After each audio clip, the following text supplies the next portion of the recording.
Ok, nós estamos aqui com o pessoal do Guardado em Silêncio. Fabiano Moreira, tudo bom? A Bruna Gramelmaier. Isso. Oh, e o Daniel Langer. Opa, tudo bom, muito Daniel? prazer. Beleza. Ô, Fabiano, você inventa essas coisas. O livro dos Romanos.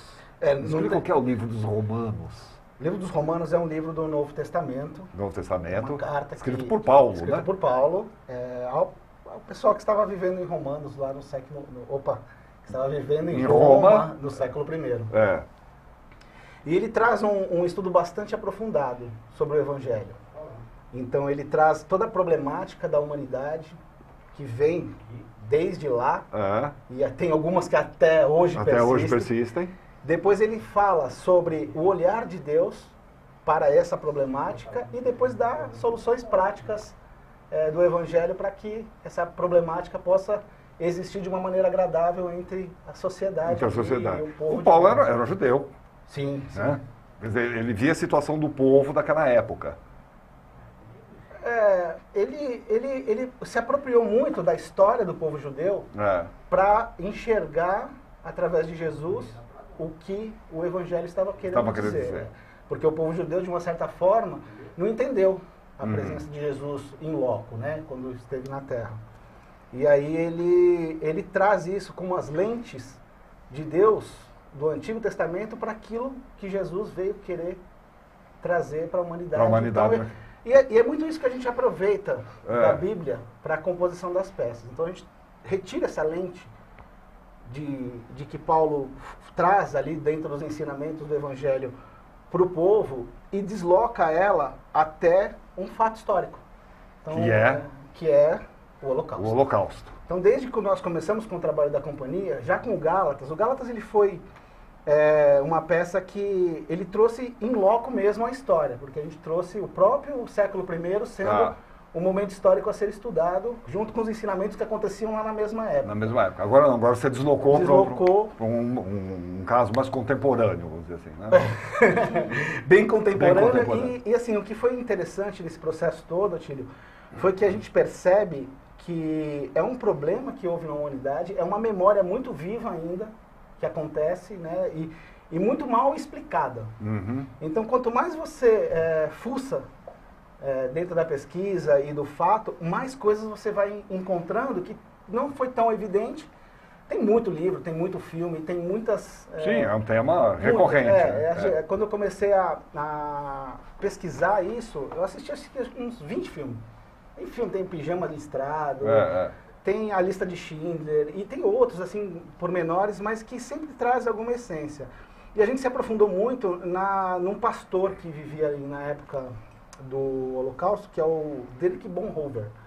Foi um pastor que foi meio contrário... Personagem real, que foi contrário a todo aquele mover ali que estava acontecendo com o Holocausto. Inclusive, tem alguns jargões que dizem que foi um grande baile da máscara do mal.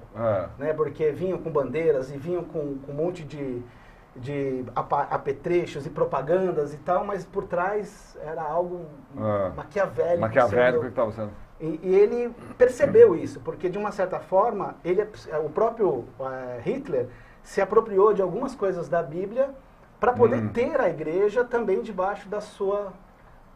do seu domínio, do seu controle. E uma delas é Romanos 13, que diz que toda autoridade é composta por Deus, foi determinada por Deus. Então ele se apropria daquilo na época e traz, de uma certa forma, a igreja romana, né, a igreja católica, junto com a protestante que já estava também ali nascendo, né, já vinha...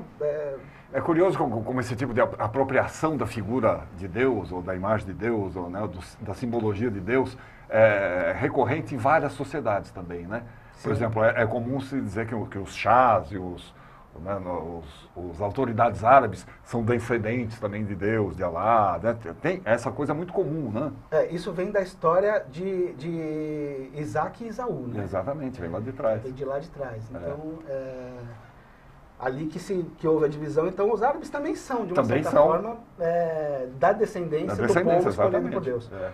E, enfim, quando a gente começou a descobrir, encontrou esse pastor com um movimento contrário, do qual ele trazia as jovens. Ele recrutava jovens, criavam fóruns para se discutir um pouquinho sobre o Evangelho e percebeu que a verdadeira mensagem do Evangelho não era aquilo tudo que estava acontecendo, que tinha algo errado. Enfim, ele criou atentados contra o Hitler e no final acabou sendo enforcado. Mas ali é uma história que, assim, é a igreja confessante. Ele denominou isso, depois acabou, sumiu. Eu não sei se ainda há movimentos desta igreja, em algum lugar, né? Na Alemanha ou em algum lugar, mas foi a igreja confessante que começou a apresentar lá. E a gente partiu dessa pesquisa, junto com a mensagem e com o olhar que vinha da carta aos Romanos, e começou a desenvolver a história. Ô Bruna, guardado em silêncio. Por que guardado em silêncio? O que é? O que está guardado em silêncio? Na verdade, essa é um versículo, né, Fabiano? Cita aí, você que sabe muito bem. Ele é o versiculista da turma? Assim, todo o espetáculo foi um versículo muito forte, que foi o versículo de Romanos 12:2, que diz: não se conforme com o mundo lá fora, mas transformai o vosso entendimento para que possa usufruir da boa, perfeita e agradável vontade de Deus. Então, assim, que nem eu falei, é um problema da humanidade. Da humanidade. Mas que se você não conseguir entender ele de outra forma e transformar o seu entendimento, você não vai conseguir entender realmente a vontade de Deus nessa história. Porque se tem pessoas que dizem, será que isso foi uma vontade de Deus? O povo judeu é o povo escolhido por Deus. Então, por quê?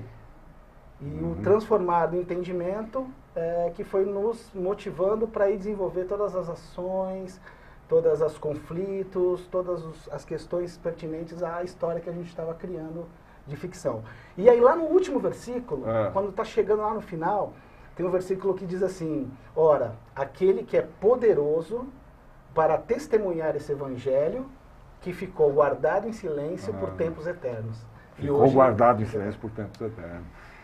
São quantas pessoas na companhia? São 6. 6 atores? São 3 atores e 3 musicistas. Ah, tem música ao vivo? A Bruna é violinista. Ah, você é violinista? Eu não trouxe o violino pra gente ouvir. Então, quando a gente vier, tem que vir o trio Mas ele inteiro. trouxe um piano que pesa 300 quilos. Na próxima vez traz, tá? Pra gente ouvir aqui. Traz. Então você é musicista? Sou musicista. Tá. E assim, a nossa ideia com a trilha sonora é a gente tentar, por exemplo, potencializar mais ou menos o sentimento dos personagens e passar para o público.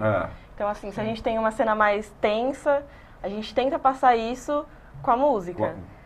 E dependendo de como estiver acontecendo a cena, a gente tem que acompanhar eles. E assim, é uma coisa bem diferente do que a gente era acostumado a fazer.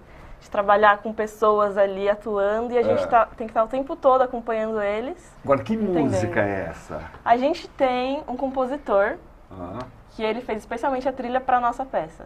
Então, assim, foi um processo que a gente ficou um bom tempo. Foi sendo construído junto com... Isso, foi sendo nos construído. ensaios, no processo de ensaio, do processo... Exatamente. A gente teve o nosso processo das musicistas, da gente tocar entre a gente, pra gente conseguir conciliar tudo. São 3 moças? São 3 moças. E depois... Violino... Viola e violoncelo. Violoncelo. Isso. E depois a gente juntar com os atores em si, que também é um outro processo que a gente... é muito diferente do que a gente está acostumado a fazer. O Daniel Langer é ator, então. Eu sou um ator. Você não é musicista. Eu toco, mas nessa peça eu somente atuo. Eu faço o personagem, eu faço a versão dele mais novo, um soldado alemão nazista. Eu faço ele mais novo e depois ele crescendo também, mais adulto. E aí depois outra pessoa faz o mesmo personagem mais velho. E você tem um tema musical para você? Não, a gente... Na verdade tem. Tem momentos, tem solilóquios desse personagem que a música, ela tá o tempo todo presente, né? É como se ela fosse... Isso, né? Muito bom. Às vezes uma perturbação na mente dele, às vezes uma coisa que auxilia, mas a música, desde o processo de ensaio, auxiliou muito na construção do personagem. Personagem.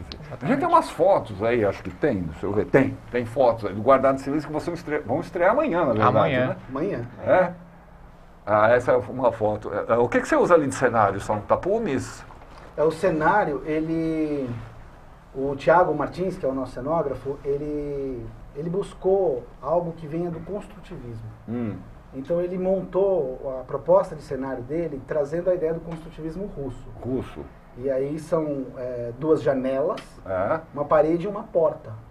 Porque assim, a peça toda, ela trata de memória. Como eu disse, a memória do Holocausto na humanidade é muito forte, muito viva ainda. E nós trouxemos essa questão da memória. Então, a peça inteira fala da memória. Da memória. Então, é um soldado alemão que já pós-guerra, que passa a começar a lembrar de um fato da história, que foi a Noite dos Cristais Quebrados. A Noite dos Cristais Quebrados. Vamos ter que explicar o que foi a Noite dos Cristais Quebrados. Foi um momento na história onde o pessoal basicamente picharam os muros, as lojas dos judeus, quebraram as vitrines e tudo, e aí começaram a saquear, e foi um período que tanto o pessoal do exército fez isso, como a própria população, com raiva dos judeus. Foi uma bola de neve que foi crescendo ali.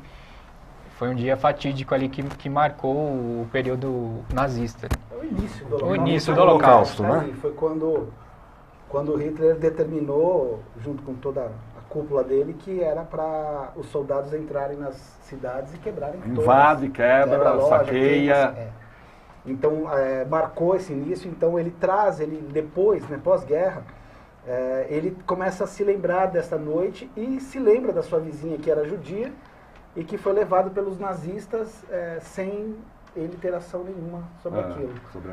E aquilo começa a vir na memória dele e trazer uma certa perturbação para esse alemão. Então, eu tenho um personagem que é o alemão mais velho, o Daniel, que faz ele mais jovem, que na verdade ele é mais jovem porque é a memória dele. A memória dele, claro. Então ele traz. E aí ele começa a perceber que desde a infância ele já tinha esse sintoma de covardia, de não agir sobre uma pressão ou sobre algum determinado fato. E aí ele vai construindo toda a memória desse soldado durante a peça. É um grande personagem isso. E a menina... desafiador. A menina é mais desafiadora ainda, porque ela, na história que foi paralela à peça, ela foi levada e morta. Então, ela é uma memória dele, mas ela é uma memória dele fictícia. Ou seja, como seria se eu tivesse trazido ela para dele? E aí ele começa a pensar nisso. E ela é fruto da imaginação dele. A gente tem um teaser aí da peça, vocês estreiam amanhã, vai ser todas as sextas-feiras, é isso? Sim. Lá no União Cultural? Exatamente, às 9 horas. Como é que chama aquela rua? Oscar Porto? Rua Mário Amaral. Mário Amaral, esquina Oscar Porto, né? Esquina da Oscar Porto. Mário Amaral, 209. De 29/9 a 26/10, Teatro União Cultural, sempre às sextas-feiras, 21 horas. Isso, a estreia 29 às 21 horas é um sábado. É um sábado, a estreia. Amanhã, às 21 horas. Tá. E depois todas as sextas. Todas as sextas, ok. Vamos ver o teaser aí da peça.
Eu não acho que está certo. Isso não faz sentido. Mas eu te pergunto, se o teu mandamento te diz uma coisa, você ousaria questionar o mandamento? Por quê? Você ousaria pensar além do mandamento? Não.